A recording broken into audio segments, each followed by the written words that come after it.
안녕하세요, 안엽서입니다. 이번 파리올림픽에서 축구 종목에 한국이 출전하지 못했습니다. 예선에서 탈락했기 때문인데요. 일본은 8강까지 가서 패했지만 최근 들어 일본이 축구 경기에서 보여주는 플레이는 세계적인 수준으로 인정받고 있습니다. 축구 같은 경우는 한국도 세계적인 선수를 배출하면서 좋은 모습을 보여주고 있고 축구 양성 시스템 역시 비교적 잘 되어 있지만 다른 인기 구기 종목인 배구, 농구 역시 올림픽에 출전하지 못했죠. 구기 종목에서는 유일하게 여자 핸드볼만이 파리올림픽에 출전했습니다. 하지만 10여 년 전까지만 해도 우리와 비등했던 일본의 구기 종목은 세계적인 수준으로 발전했습니다. 그러면서 최근 들어 많은 전문가들이 인기 구기 스포츠에 대해 한국과 일본을 비교하며 분석하는 내용이 많아지고 있는데요. 저는 그런 내용을 보면서 누구도 이 부분을 지적하지 않아서 안엽소가 감히 이야기를 해보려고 합니다. 오늘은 일본이 인기 구기 스포츠의 실력이 한국을 앞선 이유에 대해 살펴보도록 하겠습니다. 일본은 엘리트 체육에 대한 시스템을 오랜 기간 다져왔습니다. 그런데 이건 한국도 마찬가지죠. 하지만 일본은 생활체육의 기반이 아주 탄탄한 점에서 한국과 비교를 하는 경우가 많은데요. 이 생활체육의 탄탄함이 생각보다 만화의 영향이 크다는 것입니다. 일본의 유명 만화 캡틴 츠바사는 1981년 타카하시 요이치 작가로부터 연재가 시작된 세계적으로 히트한 만화입니다. 이 만화책의 주인공인 캡틴 츠바사의 포지션은 미드필더입니다. 일본 유명 축구 선수 하면 이런 선수들이 떠오릅니다. 나카타 히데요시, 혼다 케이스케, 최근 들어서는 엔도 와타루, 이들은 모두 미드필더입니다. 나카타 같은 경우는 공식적으로 캡틴 츠바사를 보고 축구를 시작했다고 밝혔죠. 일본 축구는 전통적으로 미드필더가 강했습니다. 캡틴 츠바사가 연재될 당시 이 만화에 영향을 받은 아이들은 포지션을 스트라이커보다 미드필더를 더 좋아했다고 하죠. 일본 같은 경우는 많은 아이들이 만화를 계기로 생활체육에 참여해 스포츠 인구를 늘리는데 중요한 역할을 하고 있습니다. 세계적으로 봐도 캡틴 츠바사의 영향을 받아 축구 선수가 되었다는 세계적인 스타들도 많습니다. 일본 J리그로 이적한 천재 미드필더 이니에스타, 지단, 앙리, 토레스, 토티, 하메스 로드리게스 이 같은 슈퍼스타들은 캡틴 츠바사의 영향을 받았다고 이야기를 했죠. 한국에서는 캡틴 츠바사보다는 축구왕 슛돌이가 유명했는데 아마 그 시대의 아이들은 독수리 슛을 한 번쯤은 따라해봤을 거예요. 2022년에 영화로 개봉해 큰 히트를 치며 지금은 한국의 젊은 층에도 많이 알려진 일본의 유명 만화 슬램덩크가 일본에서 연재되는 5년간 농구라는 특정 스포츠 인구가 약 100만 명이 늘었다는 데이터가 있습니다. 슬램덩크 연재 당시엔 일본뿐만 아니라 한국에서도 농구하는 사람들이 폭발적으로 늘어났었죠. 시력이 안 좋은 오타쿠인 저마저도 학창시절에 농구를 열심히 할 정도였으니까요. 지금에 와서는 NBA에서 일본인 선수들이 현역으로 활약을 하고 있습니다. 최근 들어 일본에서 빠르게 성장한 종목이 바로 배구입니다. 3년 전까지만 해도 한국에 졌던 일본 여자 배구는 네이션스 리그 2위를 했습니다. 남자 배구도 마찬가지입니다. 일본이 세계 2위를 차지했죠. 한국 배구는 세대 교체에 실패해 약체 신세가 되었습니다. 특히 남자 배구가 그렇습니다. 배구에서는 체격이 상당히 중요한데 상대적으로 키가 작아 불리한 일본 배구는 어떻게 이렇게 강해진 걸까요? 저는 일본 배구가 급격히 성장한 것에 엘리트 체육 시스템의 향상도 있겠지만 시기를 보면 만화, 하이큐의 영향이 분명히 있다고 생각합니다. 2012년에 연재를 시작해 현재 최고의 인기 배구 만화책인 하이큐는 남녀 할 것 없이 좋아하는 스포츠 만화입니다. 이것을 계기로 일본 배구의 인기가 높아졌고 배구를 시작하는 사람들도 많이 늘어났죠. 일본에서 만화는 절대적인 존재감을 나타내고 있습니다. 일본 초등학생 백서에 따르면 남자 아이는 65%가, 여자 아이는 58%가 만화책을 읽고 있습니다. 일본에서는 만화가 스포츠에 미치는 영향에 관한 연구들도 진행되고 있습니다. 만화는 오락을 목적으로 접하는 것이 대부분이지만 우연히 스포츠 만화를 보고 이것을 계기로 해당 종목에 관심을 갖게 되어 규칙, 전술이나 전문적인 지식을 쉽게 얻어 신체 감각으로 직접 느끼고 싶다는 호기심을 불러 해당 스포츠를 하게 만들어 생활체육을 탄탄하게 한다는 것이죠. 그렇게 아이들이 흥미로운 동기로서 운동을 시작하고 학교에 들어가 동아리 활동을 하게 됩니다. 부활동이라고 하죠. 일본 스포츠 만화의 내용을 보면 대부분이 부활동의 내용으로 이루어져 있습니다. 이런 부활동의 내용은 드라마, 영화에서도 젊은 시절의 낭만을 다룬 작품들이 상당히 많습니다. 일본의 경우 중고등학교나 대학교 부활동은 대학 진학이나 취업에 큰 점수가 되지 않기 때문에 정말 자신이 좋아하는 것을 할 수 있다는 강점이 있죠. 그중 재능을 보이는 아이들이 일본 스포츠 유소년 선수풀을 다양하게 만듭니다. 그리고 한국만큼이나 청소년 자살이 많았던 일본은 유토리 교육을 2002년부터 도입하게 됩니다. 과도한 학습 시간을 줄이고 창의성과 자율성을 존중하는 방식으로 교육을 받은 유토리 세대는 자신이 좋아하는 운동을 하는 시간이 자연스럽게 늘어나게 되었죠. 2012년 스포츠 매니지먼트 연구소에서 운동부원 3만 명을 조사한 내용이 있습니다. 인기 구기 종목에서 만화를 보고 운동을 시작한 비율은 야구가 24%, 테니스가 39.4%, 축구가 36.9%, 배구가 41.4%, 농구가 22.2%였습니다. 이것은 당대 천재 스포츠 스타가 나타나서 그것을 동경해 운동을 시작한 비율과 비슷합니다. 최근 들어 일본의 여성 스포츠의 성장이 정말 대단한데요. 일본 여성부원 같은 경우는 스포츠를 시작한 계기로 만화를 보고 시작했다는 게 남성보다 훨씬 높은 비율을 보이기도 했습니다. IMF 때 한국에서 천재 골퍼 박세리가 등장해서 그 이후 많은 아이들이 골프를 시작하고 천재 스케이터 김연아가 등장하고 겨울 스포츠 붐이 일어났죠. 그리고 손흥민이 EPL에서 득점왕을 하고 많은 학교에서 축구 붐이 일어났듯이 일본에서 히트하는 스포츠 만화가 이와 비슷한 효과를 누린다고 분석을 하고 있습니다. 한국 같은 경우는 천재 스포츠 스타가 나타나야 그 종목에 사람이 반짝 몰린다고 하면, 일본의 경우는 천재 스포츠 스타 오타니, 엔도 같은 선수와 더불어 스포츠 만화도 그런 역할을 톡톡히 한다는 것이죠. 미국의 한 노벨상 수상자가 한번 이런 이야기를 한 적이 있었습니다. 저는 이게 크게 기억에 남아있는데 내용은 이렇습니다. 미국이 과학이 크게 발전하는 과정에서 미국의 공상과학 영화, 만화가 큰 영향을 미쳤다고 이야기를 한 적이 있습니다. 아이들이 공상과학 컨텐츠를 보면서 과학자를 동경하는 가치관을 가지게 되고 나중에 직업적으로 도전하는 사람들이 많아졌다고 말이죠. 그리고 특히 미국은 사회적 기여를 하는 인물에게 많은 관심과 명성을 집중시켜서 계속 도전하게 하는 사람들을 꾸준히 배출시킨다고 이야기를 하고 있습니다. 혹시 이 노벨상 수상자의 이름을 아신다면 댓글 부탁드립니다. 오늘 마지막으로 살펴볼 장소는 아지노모토 내셔널 트레이닝 센터입니다.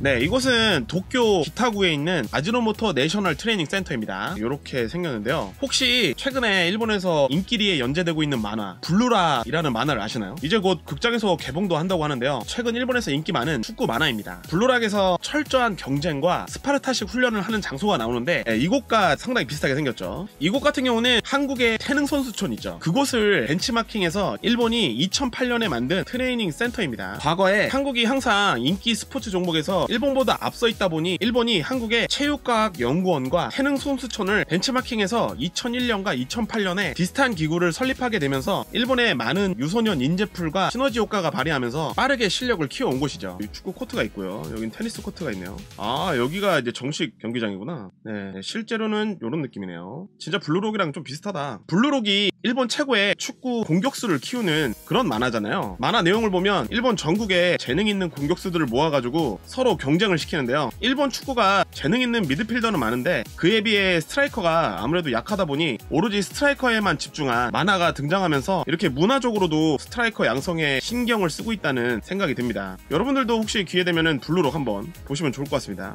재밌어요. 네, 오늘은 최근 들어 파리 올림픽으로 인해 많은 사람들이 관심을 갖게 되면서 인기 구기 스포츠에 한국과 일본에 대한 전문가 비교 분석이 많아지는 가운데 왜 일본 만화, 일본 서브컬처에 대한 분석 내용이 빠져있을까라는 의문에서 오늘 내용 살펴봤는데요. 많은 전문가분들이 엘리트 체육에 관한 시스템을 잘 이야기해 주셨으니 저는 다른 관점으로 이 분야에 대한 서브컬처적인 이야기를 하고 싶었습니다. 일본의 스포츠가 강해졌다고 이야기하는 전문가분들 중에 한국의 인구가 줄어들면서 유소년 풀이 줄어들어 일본에 비해 약해지고 있다고 이야기하신 분들도 계신데요. 인구가 줄어드는 건 일본도 마찬가지잖아요. 그런 상황에서 일본은 결국 생활 스포츠와 엘리트 스포츠를 공존시키는 모델을 성공적으로 만들며 신체적으로 분리해 성적이 나오지 않을 거라는 인기 구기 스포츠는 세계적인 실력으로 성장하기 시작했죠. 한국은 과연 생활 스포츠와 엘리트 스포츠 이 둘의 공존이 가능할까요? 이제 파리 올림픽이 끝나가는데요. 파리 올림픽에서 한국은 대회 최고의 성적을 냈습니다. 한국의 축구, 배구, 농구 같은 구기 종목이 이번 파리 올림픽에 있었다면 더욱 풍성한 올림픽이 되지 않았을까 하는 아쉬움이 있네요. 제가 지금 이렇게 털이 좀 많이 자라 있는데요. 제발 씻으라고 욕도 하시는 분들도 계셨는데 중년에 접어들면서 중년이 되고 싶다는 생각에 한번 털을 길러보고 있는 중입니다. 본의 아니게 걱정을 끼쳐드린 것 같아서 상당히 죄송하고요. 지금은 거지 구간에 들어가 있기 때문에 조금만 기다려주시면 이 털보가 조금씩 자연스러워지지 않을까 생각하고 있습니다. 이 점 양해 부탁드립니다. 네, 오늘 내용은 여기까지입니다. 그럼 다음 영상에서 뵙도록 하겠습니다.